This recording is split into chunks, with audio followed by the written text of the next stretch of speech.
what I'm seeing is I see a hungry Crawford, a Crawford that has been looking for the opportunity for a long time, finally getting the opportunity, and really ready to grab.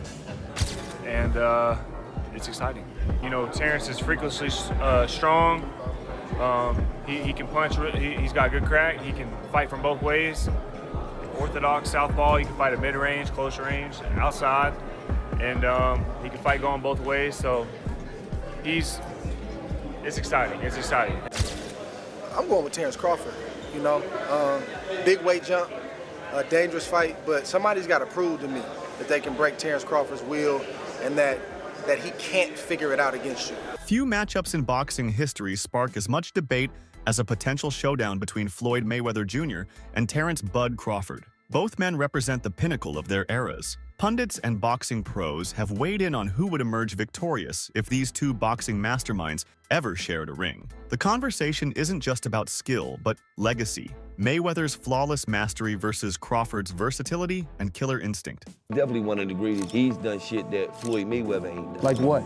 Like what? What is that don't know? He is a two-time undisputed champion. Floyd wasn't a one-time undisputed champion. So he has all the belts in one division and then moved up and got all the belts in another division. I don't know if that's ever happened in the history of boxing. Yes, and he beat the man. And he beat the man. Let's give Terence Crawford his flowers because everything he said he was going to do, he done it. He did it. Floyd Mayweather retired with a perfect 50-0 record, one of the cleanest resumes in the history of the sport. His career was defined by marquee wins over champions across 5 weight classes. Mayweather's ability to neutralize punchers and tacticians alike was legendary. Floyd Mayweather stopped Conor McGregor in the 10th round to improve to 50-0 in what he says will be his final fight. I actually believe him this time, Max. What's his legacy?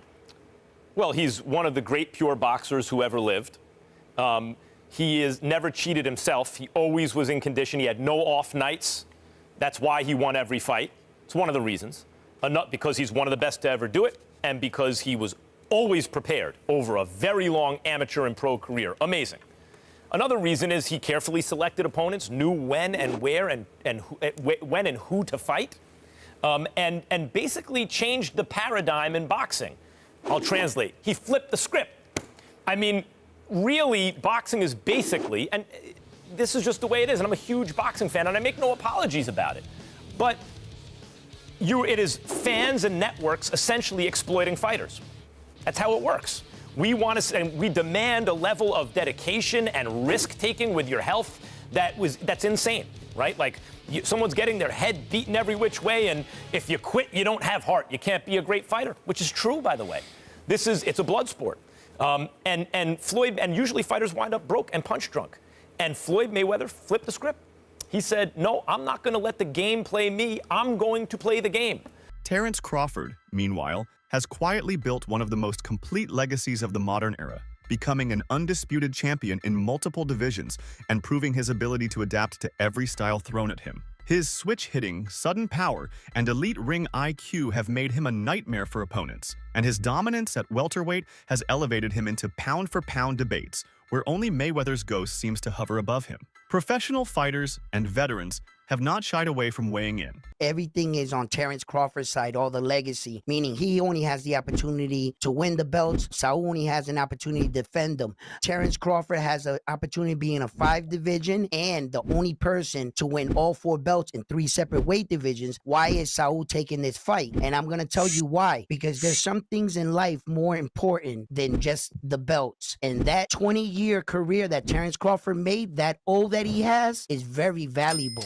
Very, very valuable. He had 1 foot out the game. And if he can be the man to defeat him, because remember, if Saul beats him, Terence Crawford was the first man to get all 4 belts in 2 separate weight divisions. Yes, I beat that champion. Yes, I beat the multiple division champion, and he had the Oscar De La Hoya, who fought Mayweather himself, recently stated that he still sees Floyd as the superior fighter, arguing that Mayweather's record and technical mastery make him untouchable in head-to-head comparisons. De La Hoya's perspective reflects the respect many in the old guard have for Mayweather's resume and his ability to win at the highest level consistently. On the other side of the debate is Canelo Alvarez, who shared the ring with Mayweather in 2013, but has also faced Crawford recently. Canelo caused a stir when he said Crawford is way better than Floyd Mayweather, praising Bud's IQ, versatility, and the level of his recent victories. Coming from a fighter who has faced both men in different circumstances, his opinion carries particular weight. I have to disagree because Floyd Mayweather toyed with Canelo. Like, he literally toyed with him. He didn't get hit at all. Not one time. And Crawford, yeah, he's more of a fighter, boxer. Mayweather's more of a boxer. But I have to disagree. I think Mayweather is much more superior than Crawford. Not just because he beat me and it was a close fight, whatever, and or that I stepped in the ring with Mayweather, but I really feel that technically Mayweather's a better fighter. He faced Mayweather, you were 23 years old, I believe? 23. And Just again, turned 23. Yeah, you just turned 23. You didn't have a lot of seasoning. I know people will say, oh, he had a lot of fights. Well, you didn't have an amateur career. You started boxing at 15 as a pro, right? Yeah. So you gave up the weight concession. You gave up the rehydration clause. And I always thought if you would have faced him, with some more seasoning, it would have gone differently. He deserved the position in that moment because, Floyd Mayweather is one of the best fighters in the boxing history, and he deserved the position in that moment. I try to make history, and I try to put myself in the very top in that moment. But for some reason, doesn't happen, right? And yeah, like you say, if I had that fight with Miguel Angel Cotto first and all these kind of fights and then fight Mayweather, maybe go in the different way. But, we never gonna know. We never gonna know. And I learned from that fight, and like I say, things happen for a reason. Shane Mosley, another veteran who went 12 rounds with Mayweather, has leaned toward Crawford in this potential matchup, suggesting that Bud's all-around arsenal makes him more dangerous and complete than Floyd. Mosley's view reflects what some fighters who have felt Mayweather's style firsthand understand. His brilliance is undeniable, but Crawford brings angles and weapons Floyd never had to deal with. Who do you think's better out of those two, Crawford or Mayweather? I think Crawford is better, bigger. Like he's actually he moved in weight class, and I would say Crawford is a better fight all around fighter. Mayweather is really good too, though. You can knock him as well. He's very talented. It would have been a tough fight, but I think Crawford would have had the edge over Mayweather because of the long arms and because he's bigger. You know what I'm saying? And he would have kept him at bay. It would have been hard for Mayweather to counter, maybe. But Mayweather's definitely a technician. I mean, like Crawford said, Mayweather has his era, and Crawford, this is his era. Shane Mosley has also acknowledged that while he respects Crawford's all-around abilities, Floyd Mayweather is no weak link. In fact, Mosley has gone on record several times saying that Mayweather's defensive brilliance and discipline make him one of the hardest puzzles in boxing history. I was surprised about his power. When you attack Floyd, he has a way of making you run into it and you feel the power, like a collision. But when you kind of box away from him, yes, he has power, but not like he does when you're trying to attack him. He's not weak, he's strong. Like I say, he trains hard and he does all the things you're supposed to do as a fighter or as a champion to be the best. Mosley fought Floyd in 2010 and actually rocked him badly in the second round. But he later admitted that after that moment, Floyd adjusted instantly, shut him down, and never allowed him another clean opportunity. That experience shaped Mosley's view. He respects Crawford's size, switch hitting, and offensive variety, but he also knows firsthand that Floyd is a master at neutralizing even the best weapons. Everybody talk about Shane Cardi, but what was the issue? Shane started hesitating. Why did Shane hesitate? Because he took the best shot and he stood there, held on tight, and on top of that, made Shane feel his strength, and came back out like nothing happened the previous round. Right. But still stone cold. Right. And then Shane ends up being the one hesitating, waiting, and the fight get away from him. I'm saying Shane hit me with a hell of a shot. Okay. Actually, 2 shots. Okay. But even in that particular round, what I said to Shane was this. I was like, You did said something to him when you grabbed him. I said, you gotta kill me. Oh, shit. I wasn't ready, bro. I said, that was a good one. I said, that was a good one, but you gotta kill me. Wow. I said, you gotta kill me. And did I mean it? I'm not gonna lie. I meant it. Andre Ward, Crawford's close friend and former champion, has also defended him vigorously against claims that his accomplishments don't measure up to Mayweather's. Ward emphasizes Crawford's adaptability, skill, and ability to dismantle elite opponents as proof that he belongs in the conversation. Who's the most skilled fighter today? Bud is definitely one of them, for sure. Tyke Shakur, Devin, Boots. Boots is one of my favorite. It's a lot of them, and they skillful in different ways. Mm-hmm. You know what I'm saying? Somebody that, like, I can bet the house on is Bud. Because me and him, we so much alike in our mentality. Like, soon as I see this dude, he come in the room or I come in the room, we start arguing about basketball, wrestling, anything, bro. Like, man, you can't, man, you looking small. What you mean I'm looking small? You looking small. You gotta really hurt that dude to turn him away and to try to stop him from doing what he want to do. So skillful, yes, but this and this, yeah, it's different, man. There's not a lot of guys like that out there currently. There's a lot of guys that talk it, but until you get in that real fire, I'm not saying a guy you fighting a guy you should beat. I'm saying a guy that it's a 50-50 matchup. We don't really know what you have. You don't even really know what you have. Ward has even called Crawford the GOAT of this generation. Ward has been one of Bud's strongest defenders, not only because of their personal friendship, but also because Ward sees Crawford's resume, dominance, and adaptability as something unique in modern boxing. After Crawford's destruction of Errol Spence Jr., Ward flat out said that Bud had earned the right to be considered the greatest fighter of this era. Andre, we just seen Terence Crawford create greatness and beat Canelo Alvarez tonight. What was your thoughts on that performance from Terence? Terence Crawford is a great performance, man. He's been doing this throughout the course of his career. The stakes were a lot different in this fight, a lot more danger. He had to fight that kind of fight in order to beat Canelo Alvarez tonight, and he did that at 37, but getting ready to be 38 years old. And he proved, like Max said, that he is the GOAT of this generation. Hats off to Canelo for taking the fight. He didn't have to take it. Hats off to Turkey Al-Sheikh for putting it together.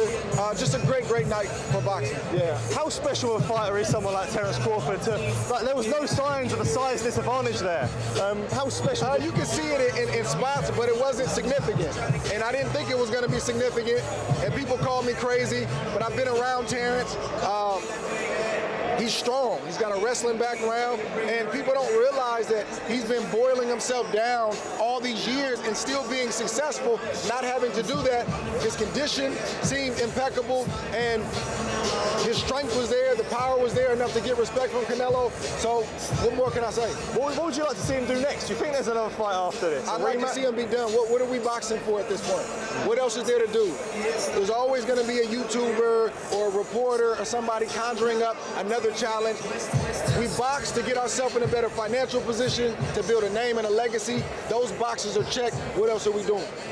Why are we still in the game? Yeah, I get it. Andre, always good to talk to you. Appreciate it. Mayweather himself has commented on Crawford with a mixture of respect and pride. He has congratulated Crawford on his big wins, particularly his demolition of Errol Spence Jr. But he often reminds fans of his own resume and what he accomplished over decades at the top.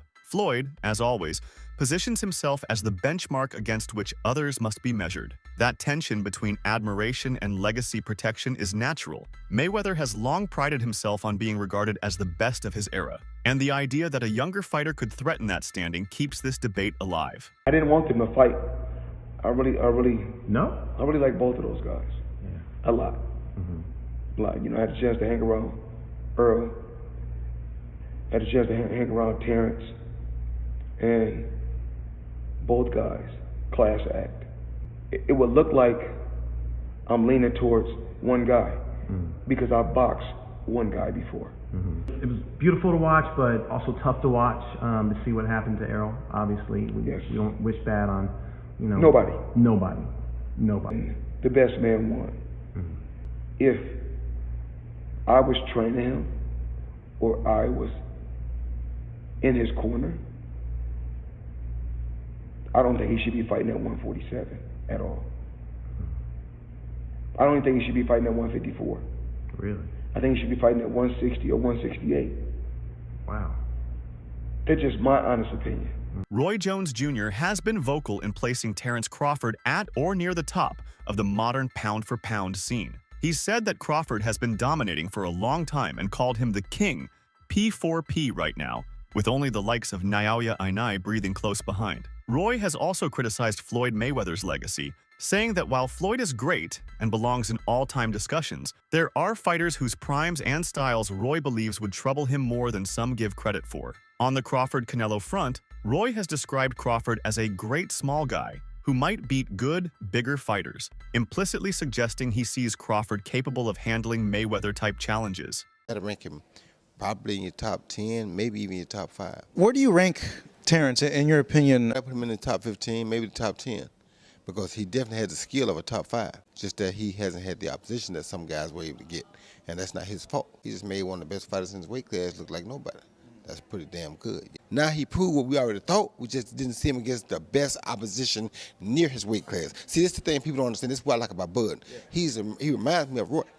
We ain't got to have the best opposition in our weight class. We want the best opposition near our weight class. There's been discussion that maybe, Crawford and Inoue are going back and forth tussling for pound for pound, that maybe Inoue because of the multiple weight divisions. You're shaking your head no. Tell me why no. Because Inoue also, when he first moved up, he lost to Donaire. Don't forget that. Bud ain't lost nobody. Moving up or down, he moved up 3 times. He lost nobody. Don't tell me he better than Bud, no. Tim Bradley has said outright that Terence Crawford would beat prime Floyd. He believes Crawford has the advantage of being versatile, and that his timing, power, strength, and adjustment skills give him what Bradley sees as the tactical edge. Bradley has also made clear that he respects Mayweather immensely, calling him one of my favorite fighters of all time, Ice, recognizing his defensive mastery, footwork, speed, and agility. Before the Canelo versus Crawford fight, Bradley warned that a loss for Canelo to Crawford would damage the Mexican fighter's legacy in a way that going down to defeat against someone like David Benavidez might not. He points out that Crawford is moving up 2 weight classes, older than many of his opponents, and if Canelo loses to someone doing all that, the criticism won't just be about that single fight. It'll feed into narratives about whether Canelo is past his peak or avoiding real challenges. Terence Crawford would beat a prime Mayweather. I'm telling you right now, he would beat him. Yes, it would be a competitive fight, but Crawford, master thinker just like Floyd. What the advantage that Floyd has is that he has great defense. The advantage that Crawford has is that he not only can fight orthodox, he can also he's versatile. He can switch to the southpaw stance. And we all know that Floyd don't like to fight southpaws. We know that. What happens when you have a guy just as smart as you are and able to make adjustments like Crawford? What happens when you have a guy that can hurt you with either hand? A guy that's powerful and strong like Crawford. A guy that's quick as Crawford. A guy that can fight you in the pocket. A guy that knows how to execute that Philly shell. He knows how to bust through that. He'll have enough to beat Floyd, and he'll have enough to gain respect and hurt Floyd too. I don't think he knocks him out, but I think he'll win a close decision. Hey, I want to know what everybody else thinks. After fighting Canelo Alvarez, Crawford addressed critics during the post-fight press conference. He said people constantly told him he was nobody, or that he couldn't beat that kind of guy. Now, having beaten Canelo, what can they say now, he asked. He called it a signature win over someone who had never been defeated at super middleweight. Crawford also noted that there had been clear favoritism toward Canelo in how the media and the crowd treated the fight in the atmosphere of the stadium, but implied that it didn't affect how he performed, saying he was motivated by the doubts and the noise. What was his power like? Have you been hit by anybody that strong before? I've been hit harder. No, in a real fight, not a sparring. In a real fight. Avanesian, I mean not Avanesian, but Mean Machine hit harder than Canelo, to me. To be honest. Terence. Congratulations. In a recent interview, Mayweather Jr. dropped hints that a return to professional boxing might actually be on the table, especially in the wake of his upcoming exhibition match with Mike Tyson, set for spring 2026. Mayweather told TMZ that while nothing is guaranteed, there's been talks, it's possible. He emphasized that he's feeling good, staying sharp, and looking forward to giving fans something memorable. Whether he risks his unbeaten streak again remains uncertain, but for the first time in a long time, Floyd has publicly left the door cracked open. This is your life for so long with Floyd fighting this guy, fighting Manny, fighting Conor, and all those, you were just at the center of all these talks for so many years. It's exciting to be back there again. Any chance that that you would take a professional bout in the future after Mike, or is that off the table? Let's own it. Let's own it. It's been talks. It's been talks. It's possible. Floyd's genius or Bud's grit? Who takes the crown? Drop your knockout pick in the comments.